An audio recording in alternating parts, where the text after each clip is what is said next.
It's time to do some ultimate rankings for week 11. If you enjoy the ultimate rankings, make sure you drop a like on the video and make sure you're subscribed if you play fantasy football. We'll have these ultimate rankings for you every week from now till the end of the season. Let's go to running backs to start off here, and let's start in the S tier. First, we'll go Saquon Barkley, Bijan Robinson, Christian McCaffrey. All three of these guys, you know, Bijan, 5 straight 20-point games. Saquon Barkley playing the Commanders this week. Vegas line's 49.5 points. Should be a high-scoring game. He's going to have some touchdown upside. Christian McCaffrey, 16 points in his first game back. He plays the Seahawks in a game where it's 50 is the total points line, so we should see a high-scoring game there as well. Then we've got Kyren Williams, who's had a couple mediocre games. We're still going to rank here because he does have a good matchup against New England Patriots, as well as Jahmyr Gibbs, who has a good matchup against the Jaguars. Jags giving up the 5th most points to running backs this year. And then Derrick Henry. Derrick Henry playing the Steelers. They're not as tough against the run as you would think they are. Their pass rush is really good, but Derrick Henry shouldn't have any problems having a touchdown because he's had a touchdown in literally every single game this year, so he's going to be at the end of the S tier. Yeah, then the A tier, we're going to start with Devon Achane. He finally came back to earth after the first couple of weeks of Tua coming back. He went nuclear.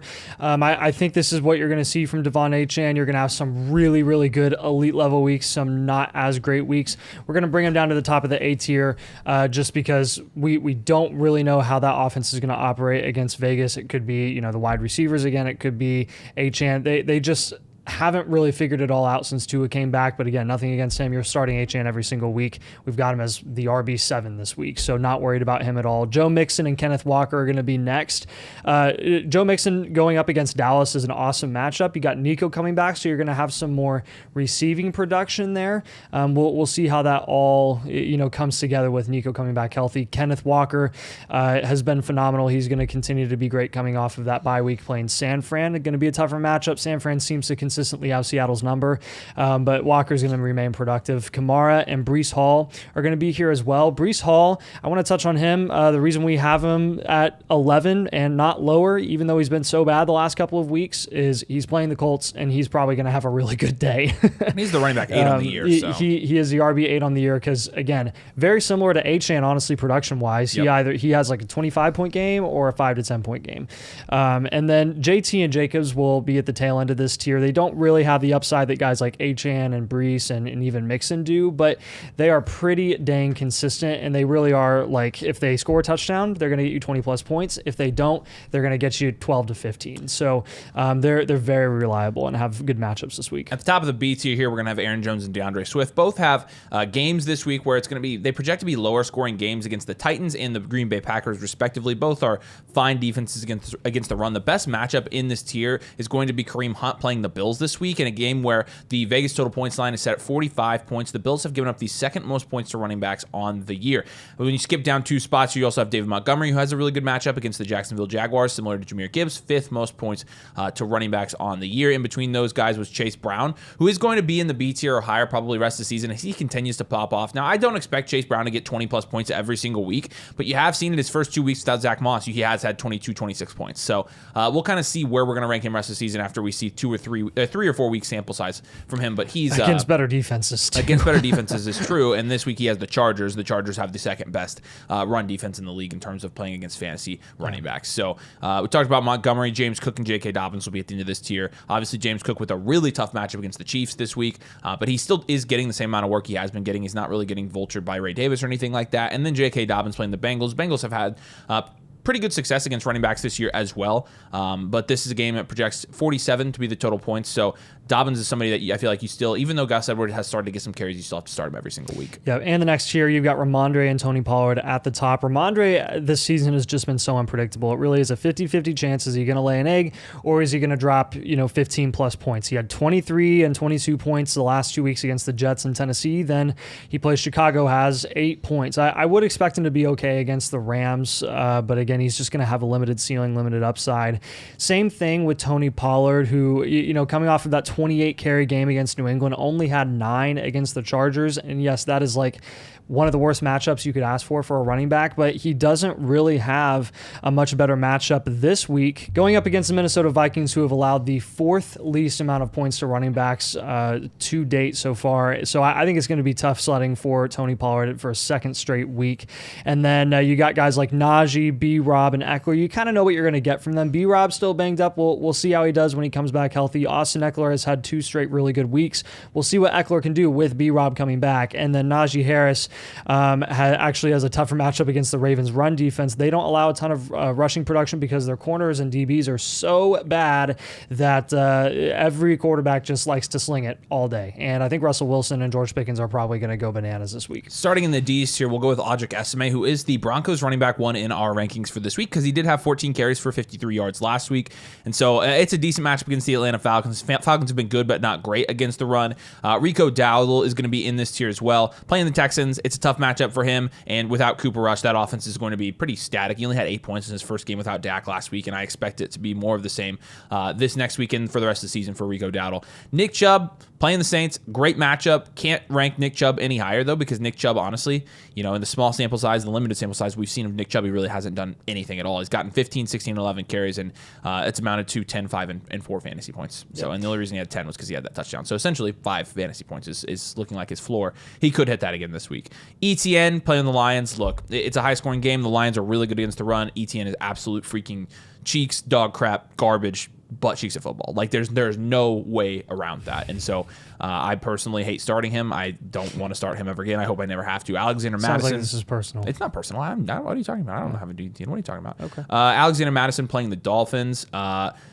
It's a fine matchup. Jalen Warren playing the Baltimore Ravens, but he still has yet to be really productive, and the Ravens are good against the run. And then Tank Bigsby in the same tier as ETN because you just never know which one of those really awful running backs is going to produce that week. So honestly, pick your choose of these guys, but it's getting really ugly. We'll go to last year. Yeah, F-tier backup caliber running backs here, and we're only at like the RB 33 on the week because we got 4 bye weeks with a number of significant running backs that are not going to be playing. So Raheem Mostert, Braylon Allen, you could note if he gets a touchdown, he has a good chance at being productive. Again, playing the Colts, a decent matchup. Algier, Spears, Ray Davis, and then Gus Edwards, who actually had 10 carries even with J.K. Dobbins being in that backfield. So Gus Edwards coming back didn't look too bad from a volume perspective playing Cincinnati. We'll see if he can, build off of this and maybe move up our rankings in future videos. Let's jump now to the wide receiver rankings for the week. We'll start in the S tier. We're going to start with 4 guys here, Jamar Chase and Justin Jefferson, who have been kind of in a tier of their own. However, this week, they both have really tough matchups, right? Los Angeles Chargers for Jamar Chase, and then Justin Jefferson has the Titans. And so even though they have tough matchups, they're still Justin Jefferson and Jamar Chase, the LSU boys. Amon-Ra St. Brown has a better matchup against the Jaguars, as does Garrett Wilson. All 4 of these guys, again, Amon-Ra St. Brown and Garrett Wilson, is because of the matchups, but also Garrett Wilson now. Number one, he's been outproducing Devontae Adams, which we were totally wrong about that. Wide receiver 3 on the year. Yeah. The wide receiver 3. Yep. The targets are out of this world, too. Yeah. He's still not higher than Jefferson, so we can still make fun of Corey. But that's the main thing I'm worried about this year. Well, Corey traded him away, so we're going to make fun of him regardless. That's true. That's true. So both the Amon-Ra and Garrett Wilson. Amon-Ra has had a touchdown in, I think, 7 straight games now. So, these guys you're feeling really comfortable with this week. Yeah. Then the A tier, you're going to have A.J. Brown. Nico Collins coming back healthy. I, for one, am really excited to see how he's able to elevate that offense. They have looked honestly anemic outside of Joe Mixon in the passing game since Nico went down, since Diggs went down as well. Puka Nacua, again, he kind of has a neutral matchup against New England. He's coming off of a 14 target game and one of the better pass defenses in the league in Miami. The dude is just so consistent when he's on the field. He's just got to continue to stay healthy and not punch people when he's on the field. Drake London has a tougher matchup against Denver. That's why he'll be at the tail end of this tier, but the guy's a top 6 wide receiver over the first 10 weeks of the season, and I think that's going to continue with Kirk Cousins' volume that he's providing. I think he'll be fine this week. Cooper Kupp continues to produce, getting good target volume, at minimum 7 targets a game, but he's been 15 to 20 points per game, so he's going to be a top 12 wide receiver rest of the season. Terry McLaurin as well is playing in the best situation of his career and one of the best offenses of his career, so we like him rest of the season. Zay Flowers playing the Steelers this week. Vegas lines 47.5. With Zay, he did have the kind of game that I'm afraid that he's going to have sometimes last week, where he just, even though they scored 35 points, he had 4 points. Mm-hmm. I feel like that's just going to happen with Zay Flowers. However, he is still getting consistent target volume. He had 7 points, my bad. Yeah. And so we're still comfortable starting him. He's wide receiver 9 on the year. Yeah, so. And that's the thing. Like you can't not start him. Tyreek Hill, I guess we're going to put here. Tyreek sucks. He's going to keep falling. Yeah. He's also injured. So there's also that. He's also injured. Deal. He's the wide receiver 30 on the year. He's played every single game. And yeah, he's been missing Tua and he's been injured, but it's still like, even when Tua's at what point do we just move him into the 20 to 30 range? Yeah. CeeDee Lamb Playing the Texans, it's a good matchup, but even CD when he has good matchups. I mean, last week he obviously dropped a touchdown in the sun, but 8 points last week. He had 10 targets, only caught 6 of them, only had 21 yards. That offense is going to be pretty bad rest of the season, honestly. And then George Pickens moving up here. I had Pickens quite a bit higher than Nathan, I think, but it's because Pickens has the best matchup of the week playing the Ravens. He should score at a pretty high rate. He's also been since Russ started playing. He's been a wide receiver one. And so he had 20 points last game. I expect him to have a 20-point game again. Honestly, that's my prediction. So he'll round out this tier. Yep. Then the C tier is going to be Debo. Debo's got to do something, man. After that injury against Kansas City where he left early, he's had 2 12-point games, which again isn't really that bad in the grand scheme of things at the wide receiver position. I mean, you want your wide receivers to not lay goose eggs if they're not scoring touchdowns. Debo hasn't been getting those touchdowns. CMC coming back, I do think is going to help open up the field a little bit for him, and he can start doing what he's so good at doing with their best weapons in CMC and George Kittle. So I think he will be okay, but again, we can't rank him much higher than this until he actually shows that he can be consistently productive. This is just kind of the range that he belongs the rest of the season. DK Metcalf, Josh Downs, and Devontae Adams will be at the tail end of the short tier. DK coming back healthy, I think he's going to be fine against San Fran. Josh Downs has been so consistent with Joe Flacco at quarterback. As long as Joe Flacco is playing quarterback for the Colts, doesn't matter what you think they should or shouldn't be doing. They're dysfunctional as an organization, but Josh Downs is really reaping the benefits of that target volume and opportunity. Devontae Adams is going to have a great week, I think, is alongside Garrett Wilson because they're playing the Colts. In the D's here, let's start with Ladd. Ladd has been, pretty good here recently. And honestly, Justin Herbert has been good. The offense has been better. Now, he only did have 7 points in his last game on 2 targets. But he did play a little bit less than he had been. And he was playing the Tennessee Titans, so it was a really tough matchup. And this week he goes into a matchup against the Cincinnati Bengals. They're kind of exactly middle of the road in terms of giving up points to wide receivers, so we'll see. Cedric Tillman, I guess if he does what he's been doing again this week, I guess we'll rank him in the A tier next week. I don't know what else you can do. He's averaging 20 points a game when since he's gotten a roll. So we'll put him here just to be conservative. Don't cry. Do not, for the love of all that is holy, please do not cry about his ranking in the comments, because it's like we're just being conservative. We don't really know. We're ranking him as at the top. You're starting him anyway. So you're starting Cedric Tillman. We ranked him 20th. You're starting him. That's all you need to know. Calvin Ridley has a really good matchup this week against the Vikings. He's given up the 3rd most points to wide receivers this year, so he's going to be up here. Darnell Mooney's a wide receiver 1 in the season. We're not going to rank him as a wide receiver 1, but he should be in the top 24. Jaden Reed playing the Chicago Bears this week. Tough matchup for him. Tough matchup for D-Hop. He has the Buffalo Bills this week, but D-Hop's going to have a bunch of red zone upside as well. And then you're going to round it out here with Courtland Sutton and Jacoby Myers, both wide receiver 1s on bad offenses, but both of them project pretty well this week. Courtland Sutton has a pretty good matchup. So yeah, there's a significant tier drop here, I think, starting with BTJ at the top of the F tier. The reason BTJ isn't in the tier above is because the target volume is just not consistently there, and we need to see more. His big play upside is phenomenal. He's playing the Lions, who have allowed a lot of production for wide receivers this season, so he has a good chance at having a boom week, honestly. But again, it's just so unknown with him at this point, and there's a lot of unknowns with Trevor Lawrence and his health and how long he's going to continue to be out. Tank Dell is now back down to the mid-20s because Nico Collins is back. I don't think it means that Tank Dell is totally screwed. I think that Nico could actually help out Tank Dell from a production perspective. He's just not going to have the crazy upside that you saw production-wise when Nico was not playing. So Devontae Smith, again, very boom-bust. JSN, very boom-bust. Don't trash us after JSN coming off of a bye the week before that. He had a 30-plus point game. We are being conservative with JSN, and that we've just seen this happen too many times where he goes crazy and then he comes back to earth, and then he goes crazy and he comes back to earth. San Francisco, I believe in DK being productive more than JSN in this matchup personally. Khalil Shakir, T. Higgins, and Amari Cooper will close out this tier. T. Higgins, if he plays and is healthy, is still not going to have a ridiculous amount of upside and opportunity in a matchup that just is not friendly against the Chargers. Same with Amari Cooper and Khalil Shakir. They're both playing the Chiefs. Anyone's guess who's going to be the most productive wide receiver there. Khalil Shakir is going to have the higher floor. Amari Cooper is going to have the higher ceiling. Let's go to the G tier now. I'll start with DJ Moore playing the Packers this week. Maybe Shane Waldron getting fired will help DJ Moore, but until he does anything, we're going to have to keep him here. Juwan Jennings continues to be pretty consistent with his target volume. It's a pretty good matchup for him as well this week. Good matchup for J-Mo as well, but J-Mo has not seen the targets he was getting in the first couple weeks of the season. So hopefully he has some touchdown upside this week, some big play upside. Jordan Addison playing the Titans this week. Tough matchup. Romeo Doubs against the Bears. Tough matchup. And then Rashad Bateman against the Steelers. Rashad Bateman, fun fact on the year, I'm pretty sure he's a wide receiver too. which, I mean, it's kind of flown under the radar. He was on waivers in a ton of leagues this week, but he is the wide receiver 27, so a high-end wide receiver 3, rostered in 32% of leagues. So he is going to be somebody that I think you are considering flexing almost every single week now. Yeah. Then you've got the H tier, starting with guys like QJ and Demario Douglas and Judy, Keenan Allen, not guys that really need much explaining. You know what they are and what they're capable of.